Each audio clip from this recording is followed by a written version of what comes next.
Ravi Prakash Siliconandhra hospital Kuchipudi super speciality వైద్య సేవలు పూర్తిగా ఉచితం. కేంద్రం ప్రవేశపెట్టబోతున్న బడ్జెట్లో రాష్ట్రానికి ఎక్కువ శాతం నిధులు రాబట్టుకునే ప్రయత్నంలో భాగంగా తెలుగుదేశం పార్టీ అధినేత ముఖ్యమంత్రి చంద్రబాబు నాయుడు కొత్త ఆలోచన శ్రీకారం చుట్టారు. ఎంపీలని మంత్రులకి, ఆంధ్రప్రదేశ్ మంత్రులకి ఎంపీలని అటాచ్ చేస్తూ కేంద్ర ప్రభుత్వంలో ఉన్నటువంటి మంత్రుల్ని అక్కడ కేంద్రం ద్వారా నిధులు తీసుకొచ్చి ఒక కార్యక్రమానికి శ్రీకారం చుట్టారు. ప్రస్తుతం దీనిపై మనతో మాట్లాడడానికి టీడీపీ రాష్ట్ర అధ్యక్షులు పల్లా శ్రీనివాస్ గారు ఉన్నారు. మాట్లాడుతున్నారు. సార్, ఇది అంటే గతంలో ఎవరు కూడా చేయలేదు. ఇప్పుడు కొత్తగా కోఆర్డినేట్ చేస్తూ ఇక్కడ రాష్ట్ర మంత్రికి ఎంపీని అటాచ్ చేస్తూ కేంద్రంలో అక్కడ ఉన్న మంత్రిత్వ శాఖ ద్వారా రాష్ట్రానికి నిధులు తీసుకురావడం ఒక ఆలోచన తీసుకొచ్చారు. ఎలా చూస్తారు? సరే, ఈరోజు తెలుగుదేశం పార్టీ జాతీయ అధ్యక్షులు ముఖ్యమంత్రి గారైనటువంటి చంద్రబాబు నాయుడు గారి అధ్యక్షతన ఎంపీస్తో, అలాగే తెలుగుదేశం ప్రతిపక్ష నేత అయినటువంటి లావు కృష్ణదేవరాయలు గారు వారి సమక్షం, అలాగే మంత్రుల యొక్క సమక్షంలో ఈ మీటింగ్ పెట్టుకోవడం జరిగిందండి. ఇది ముఖ్యంగా రేపటి నుంచి మన కేంద్రంలో బడ్జెట్ సమావేశాలు కాబోతున్నాయి. అందులో కేటాయింపులు జరుగుతాయి.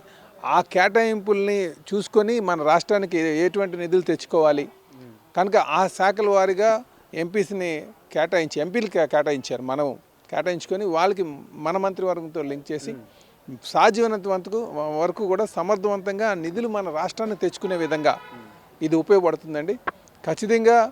ఎందుకంటే కొన్ని డిమాండ్ డ్రివెన్ ప్రాజెక్ట్స్ అంటాం, కొంచెం ఎవరైతే ముందు ప్రోయాక్టివ్గా ప్రాజెక్ట్ రిపోర్ట్ సబ్మిట్ చేస్తారో, దానికి మ్యాచింగ్ గ్రాంట్ వేస్తారో, ఆ డబ్బులు కేంద్రం నుంచి తెచ్చుకోవడానికి సాధ్యపడుతుంది అనమాట.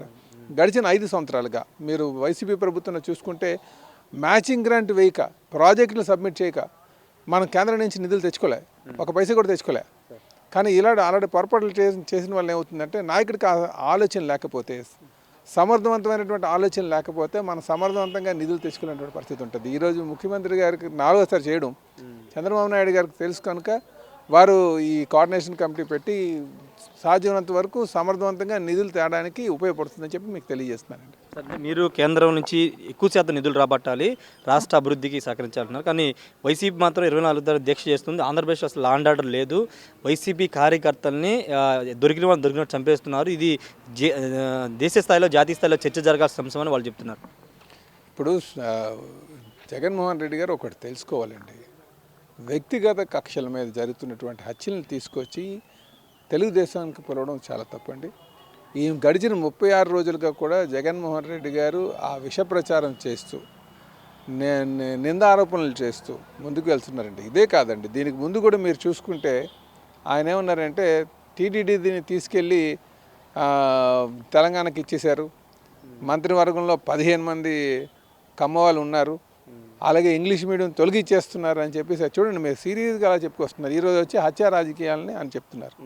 కానీ ఆ ఇద్దరుగా కూడా వైసీపీకి సంబంధించినటువంటి వాళ్ళే ఆ ముస్లిం సోదరులు. కానీ ఆ ముస్లిం సోదరులకి ఎప్పుడు కూడా తెలుగుదేశం అండగా ఉంది. ఇది కేవలం శవ రాజకీయాలు చేస్తున్నటువంటి పరిస్థితి. జగన్మోహన్ రెడ్డి గారు ఏదైనా సరే అసెంబ్లీ వేదికగా మాట్లాడాలి. ఒక ప్రతిపక్ష నేతగా ఈయనకి అసెంబ్లీకి రావడం ఇష్టం లేదు కనుక ఈయన ఏం చేస్తున్నాడు, ఢిల్లీలో వెళ్ళి ధర్నా చేస్తానంటున్నారు. లేకపోతే రేపు వచ్చి గవర్నర్ గారు స్పీచ్ని మేము అడ్డుకుంటామంటున్నారు. కనుక ఈ పనులు మానండి. మీరు ఏదైనా సరే చంద్రబాబు నాయుడు గారు 4 సార్లు చేశారని చెప్పాను. ఆయనకి హత్యా రాజకీయాలు అంటే అది ఏ రోజు కూడా ఆయన చేయలేదు. ఎందుకంటే ఆయన హైదరాబాదులో ఉన్నటువంటి మతపరమైనటువంటి ఏదైతే గొడవలు ఉన్నాయో అవి కంట్రోల్ చేశారు, నక్సలిజం కంట్రోల్ చేశారు, అది కాకుండా రాయలసీమలోని ఫ్రాక్షనిజం కంట్రోల్ చేశారు. అలాంటి నాయకుడిని పట్టుకొని హత్యా రాజకీయాలు అనడం తప్పది. హత్యా రాజకీయాలు అని చేసేది ఎప్పుడు కూడా జగన్మోహన్ రెడ్డి గారు. మీరు 2019 ముందు చూడండి, శవ రాజకీయాలు ఎందుకన్నానంటే ఆ పార్టీ స్థాపించింది కూడా ఆ నాన్నగారు చనిపోతే దాని మీద నాకు ముఖ్యమంత్రి సీటు కావాలని చెప్పేసి మొదలుపెట్టాడు ఆయన శవంతోనే. శవం ఉంటుండగా తర్వాత 2019లో చూడండి ఆయన వాళ్ళ బాబాయిని చంపేసి చంద్రబాబు నాయుడు గారు చంపేశారని చెప్పేసి మళ్ళీ పదవికి రావడం అధికారం వచ్చాడు ఆయన.